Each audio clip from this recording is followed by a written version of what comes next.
Freja is just so cute. The voice became clear as the door opened. When I heard that name coming from Quinn's mouth, I froze. I wondered who it could be, but hearing that name confirmed it. The woman's voice was indeed my sister, Lyy. Quinn foolishly kept calling Freja's name over and over. Shivering, I snapped back to my senses and realized I had to capture the scene on video. I firmly recorded the evidence on my smartphone and quietly left the spot. After a while, the two of them came out of the bedroom. Seeing me, they turned pale. I said, "That's right, I sent the video of you two to Sunny. Anyway, let's discuss what to do next among the four of us." Ly's face turned even paler. "What? What do you mean?" she asked. "Just what it sounds like," I replied. "I've got the video as evidence." My sister became utterly frantic and then lunged at me. "My name is Elsa, a 45-year-old housewife. I have twin boys who are in the 6th grade of elementary school. I've heard that twins run in families, and indeed, I am a twin myself. I have a twin sister named Lyy. Being identical twins, we never really felt like sisters. Rather, we were more like rivals. Even if we weren't twins, it might have been the same, but I grew up always being compared to Lyy. Before long, I harbored a strong complex towards her, and she, in turn, placed utmost importance on surpassing me. Lyy was always the cute and friendly child. On the other hand, I was always the shy and reserved one. Because I was also a bit of an introvert, everyone's attention naturally gravitated towards Lyy whenever we met someone new. Even though we were rivals, I deeply adored Lyy. Her ever-smiling face and popularity were something I aspired to, but it seems Lyy didn't feel the same way. We used to play together a lot when we were in elementary school, but I was always stuck with the roles nobody wanted. Freja, isn't it?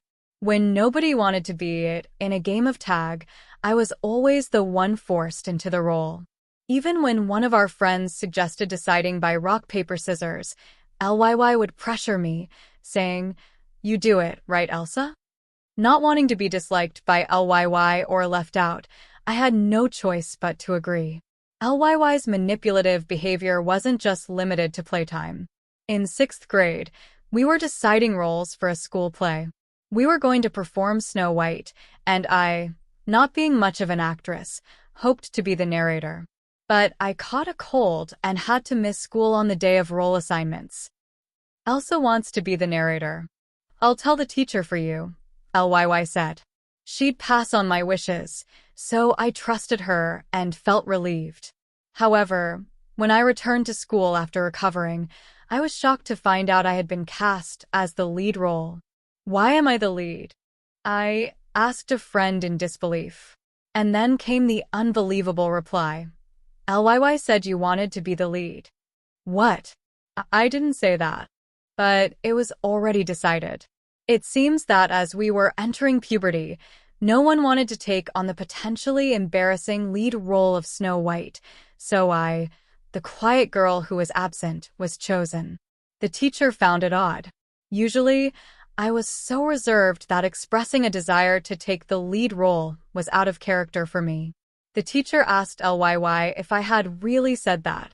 Lyy assured the teacher, "Truly, she wants to, but she's too shy to volunteer.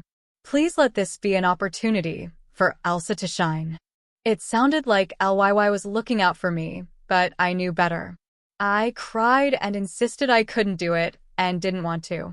However, everyone else's roles had already been assigned. Chastised by teachers and parents alike, I somehow managed to pull through. Thanks to that effort, the play was a huge success. Teachers, parents, and friends all praised me. But amidst all this, only Lyy looked displeased. Anyone could have done that. "Getting all that praise for such a little thing is just silly," she said. From that moment, she began to openly resent me. That was the moment I truly felt Ly's dislike. After that, she stopped inviting me to play. At first, it was painful, but once I realized I was no longer being forced into unpleasant roles, I made other friends and started enjoying myself. In middle school, many didn't even know LYY and I were twins. We had become so distant, hardly speaking at school, and we didn't look alike at all. We requested not to be in the same class, and I was enjoying my own life. Then one day, as I was studying for high school entrance exams, LYY approached me. Studying? Have you decided which high school you're applying to? She asked. Yeah, I'm thinking of going to a high school, I replied. A high school was the newest and closest school to our house, boasting a competitive entrance difficulty. I had been working hard for 3 years because I really wanted to get into that school. But LYY, unaware of my efforts, laughed when she heard my choice of high school. A high school? You've got to be kidding, right? Why don't you just go to be high school with me? It sounds like you wouldn't even need to study much for that, she said. LYY always managed to bend me to her will, but I didn't want her dictating my choice of high school too. For the first time, I stood up to her. I've decided to go to a high school. You don't know if it's impossible for me. If you don't want to study, that's fine, but don't get in my way, I said, turning away and going back to my textbook. What? That tone to your older sister? Angered by my response, LYY grabbed my textbook and threw it on the floor. What are you doing? Even if you study, it's a waste. You know you're destined to be my slave and go to be high school together, she shouted. That day, we ended up in a physical fight. Our parents came running when they heard the commotion and pulled us apart. By then, my textbook was torn to pieces, but more than that, my heart was shattered by hearing LYY's true feelings about me. To LYY, I was just a convenient target for all the unpleasant things. Realizing that LYY saw me as her slave was a clear awakening. But I didn't give up on studying. Fortunately, my parents contacted the school for me, and I got a new textbook. With my parents' support, LYY no longer interfered with my studies, and I was able to dedicate myself to them and successfully got into my chosen school. As she had initially declared, LYY barely studied for the exams and went on to be high school.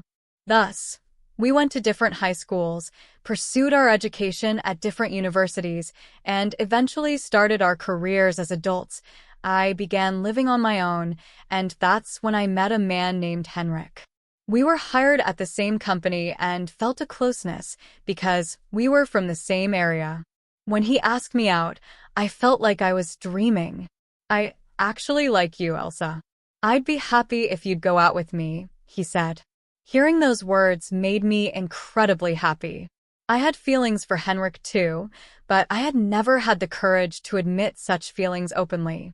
I wasn't pretty like LYY, and having had almost no experience with love during my school days, I could hardly believe he felt the same way about me. I'd be happy to. Thank you, I replied. Being in a relationship for the first time made me feel overjoyed. Since we started dating, I've been doing my best to make him happy, cooking meals and preparing lunch boxes for him. Henrik started visiting my apartment more often, and we began a life almost like we were living together. Elsa, I'll cook dinner tonight, he would say. But it wasn't just me doing things for him. Henrik was also very cooperative with household chores. Doing chores together was fun, and I began to think we could make a good married couple. 3 years into our relationship, we decided to get married. I was overjoyed and very happy about it, but there was one thing that worried me. You're a twin, right? I'd like to meet your sister. Henrik brought it up.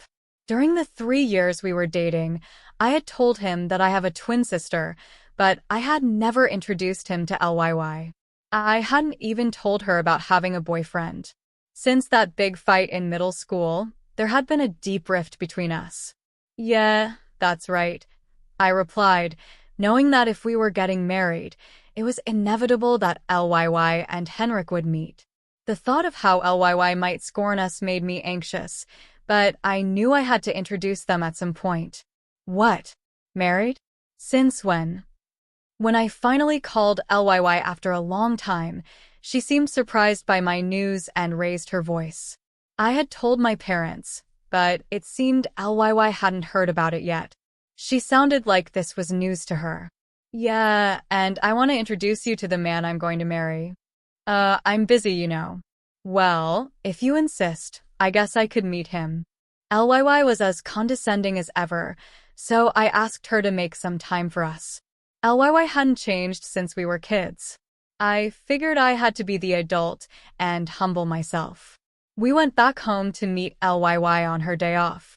Henrik suggested we all have a meal together with our parents, so we arranged to meet at a restaurant. On the day of the meeting, we went to the restaurant, but even when the time came, LYY didn't show up. LYY's late. I thought she said she'd be on time. I said, "Sorry, Henrik. Don't worry about it. She'll show up eventually. Let's just wait a bit longer," he replied. Both my parents and I felt bad for keeping Henrik waiting. 15 minutes past the scheduled time, LYY showed up in a flashy dress. "Sorry, did you wait?" she said. "We did. What's with the outfit?" I asked. "Well, it's kind of like a meet and greet, right? Thought I should dress up." I couldn't help but be exasperated by her. Not just me, but our parents just gave a wry smile. If she knew it was a meet and greet, I wish she hadn't been late without even messaging, especially not for the sake of getting dressed up. It seemed immature for an adult. Despite the rocky start, we managed to get through the meal. Henrik, ever the gentleman, tried to engage LYY in conversation, but she was mostly aloof. My parents did their best to smooth things over, but the tension was palpable. I couldn't shake the feeling that LYY was deliberately trying to make things difficult. However, seeing Henrik handle the situation with grace and patience only made me more confident in our decision to get married. As we left the restaurant, LYY pulled me aside. "I don't think this is a good idea," she whispered. "What do you mean?" I asked, trying to keep my composure. "You and him. I just don't see it working out," she said with a smirk. Her words stung, but I refused to let them ruin my happiness. "We'll see about that," I replied firmly. With Henrik by my side, I knew I had the strength to face whatever challenges lay ahead, even if they came from my own sister. Wanting to keep the peace, I swallowed my words. We introduced LYY and Henrik to each other. "Wow, Elsa, you've snagged a good-looking one. Working at the same place means he must be earning well," LYY remarked rudely. She grilled Henrik like it was a speed dating session, asking, "What do you do in your free time?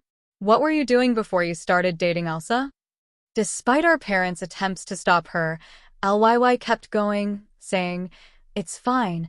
I want to know what kind of man Elsa's husband will be." Henrik was gracious, saying, "Don't worry about it," and entertained LYY throughout the meal. By the end, I was exhausted and sighing. However, it didn't end there.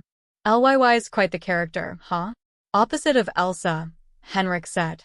"I always say we're the least like twins ever," I responded with a forced smile. Henrik then said, "Maybe you should take a leaf out of LYY's book. She's always smiling, good at conversation, and cute. If I'd met her first." I was shocked. I had told him about my discomfort with LYY, so hearing this from him was deeply hurtful. "Why don't you marry LYY then? She even said you were handsome," I snapped back. He hurriedly apologized. Sorry. It was just a joke. I'm glad I met Elsa, and I don't have any special feelings for LYY." "Then you shouldn't say things that praise LYY and put me down," I replied. "It was a joke," Henrik said, apologizing again.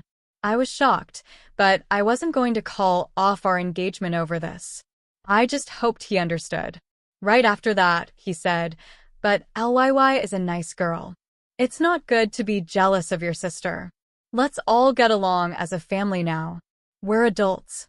Things are different than they were." I had my reservations, but I knew our parents wanted LYY and me to get along. However, I wanted Henrik to be on my side. Why was he trying to bring LYY and me closer? But it wasn't like we'd be interacting much anyway. Arguing seemed too troublesome, so I just nodded along to Henrik's words. A few days later, I got a message from LYY. Isn't Henrik too good for you? Should I take him off your hands? I was chilled by her message. What are you talking about? I replied instinctively. She called immediately. Just what I said. It's unbelievable someone as dull as you will get married before me. LYY insulted me over the phone and laughed. He's high-earning and well-educated. Why not hand him over to me? We're twins. We've always shared everything. Don't say stupid things. I yelled back. I couldn't stand Henrik being treated like an object nor the notion that we had always shared everything. That's ridiculous. I was always just someone for LYY to dump the things she didn't want on. That night, I told Henrik about this, warning him to be careful around LYY. But Henrik seemed to take it lightly, laughing off my words. It's nice to be liked that much. Don't worry, LYY's not serious. It's not funny. You don't know what LYY might do, I said. Do you doubt my feelings? It's okay, he reassured me.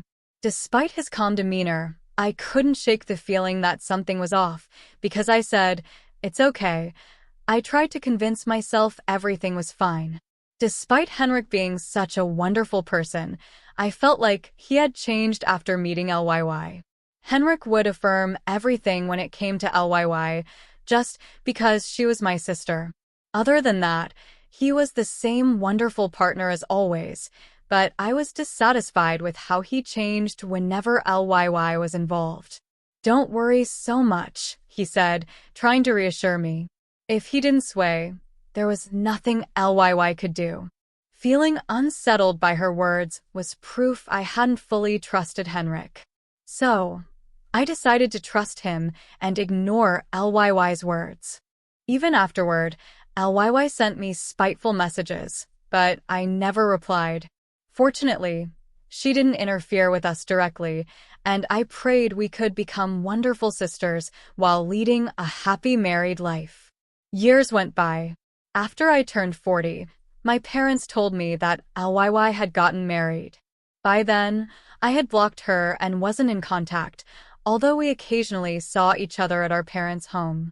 LYY would insult me, being nearly 40 and still unmarried, but she had become resentful towards me, and it seemed she was avoiding me as well.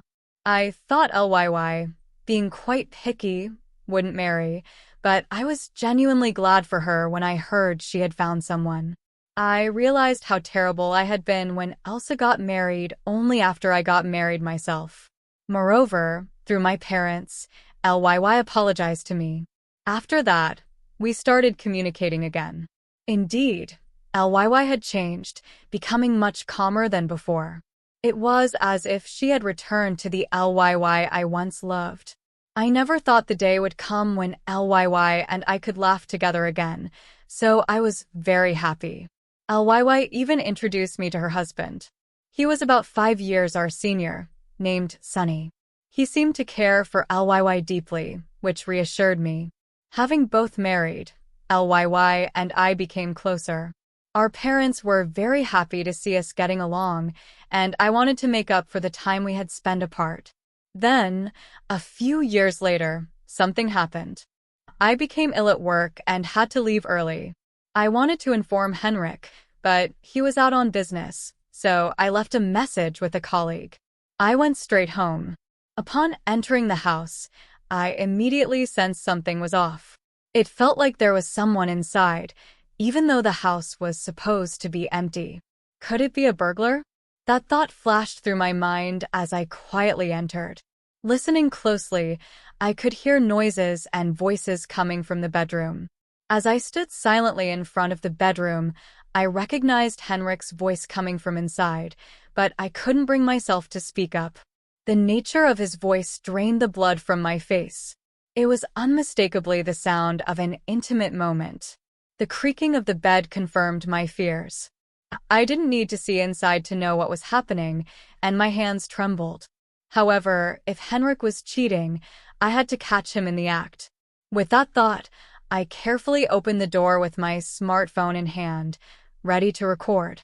What I saw inside the bedroom was even more shocking. Freja is really cute, isn't she? The voice became clearer as the door opened. Hearing Henrik say her name, I froze. Now that he mentioned it, the female's voice was indeed Ly's. Henrik kept foolishly repeating Ly's name. Trembling, I recorded the scene on my smartphone, capturing the evidence, and quietly left the bedroom, my mind racing with the shocking reality I had just uncovered. I sat in the dining area in shock for a while. I was supposed to be home early due to feeling unwell, but that shock made me forget my illness.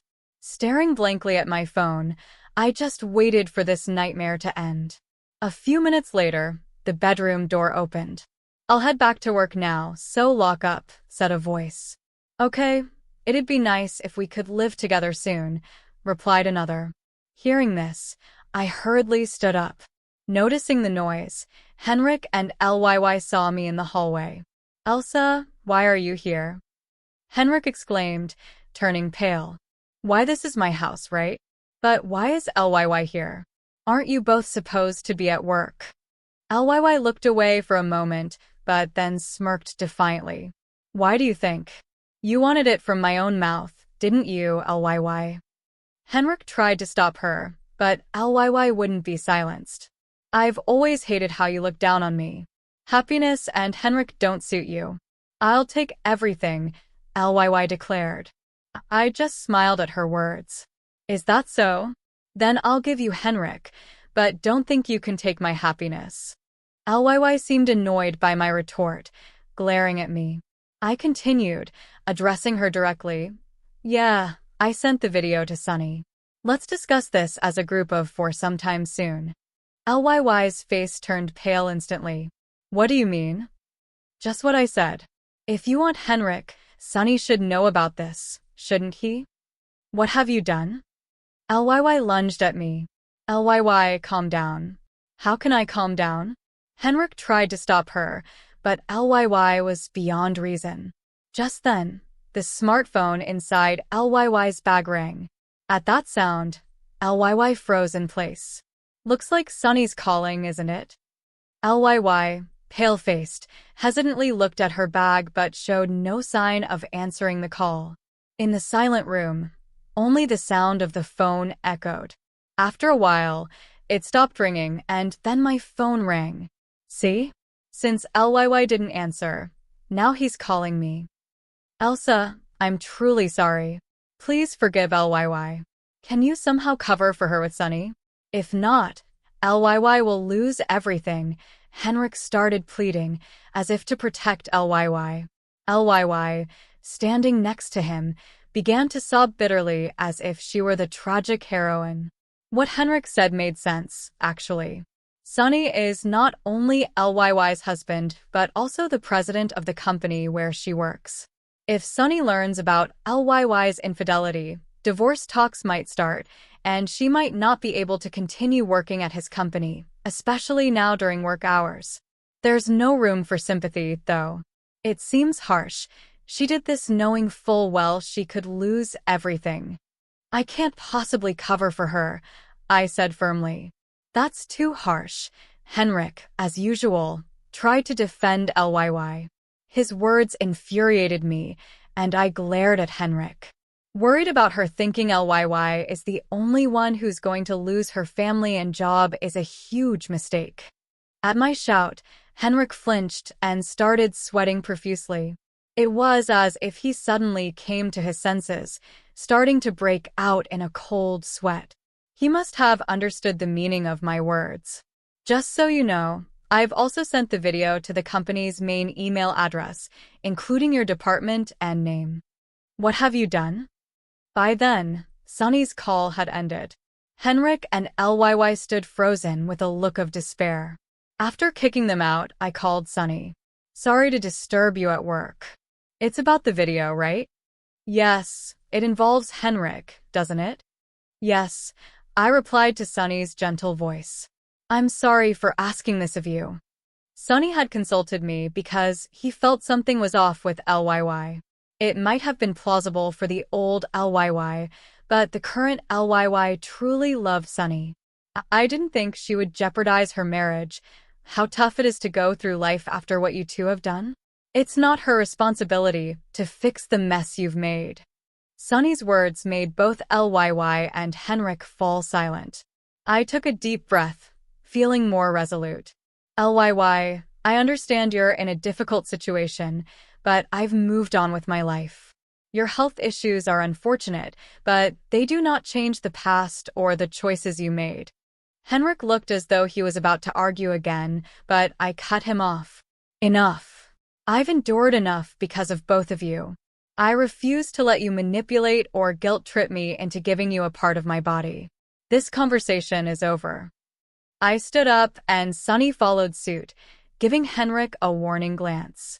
I advise you to respect her decision and stop this harassment. If you continue, we'll take legal action. As we walked out of the cafe, I felt a mixture of emotions, relief, anger, and a lingering sadness for what my relationship with LYY had become. Sunny placed a reassuring hand on my shoulder. You did the right thing. Thank you, Sunny, I said, feeling grateful for his support. I just hope they finally leave me alone. In the following weeks, I focused on my life and my children, who had been my anchor through all the turmoil. The support from Sunny and my lawyer remained invaluable, and I continued to find strength in my resilience and the love of my family. Years passed, and my life slowly found a new balance. I raised my boys, found new interests, and built a fulfilling career. Occasionally, I'd hear updates about LYY and Henrik from mutual acquaintances. They continued to struggle, burdened by their own choices. But I kept my distance, understanding that some wounds take longer to heal and some relationships are better left in the past. In the end, I realized that moving on was the best thing I could do for myself and my children. Forgiveness was not about absolving them, but about freeing myself from the weight of their betrayal. My life, though marked by these painful events, had become a testament to the strength and resilience that lies within us all. It sounds like you've been through so much, but it's great to hear that you've found stability and happiness with your family. Sunny sounds like a supportive presence in your life. If you ever need to talk or discuss anything else, I'm here to listen.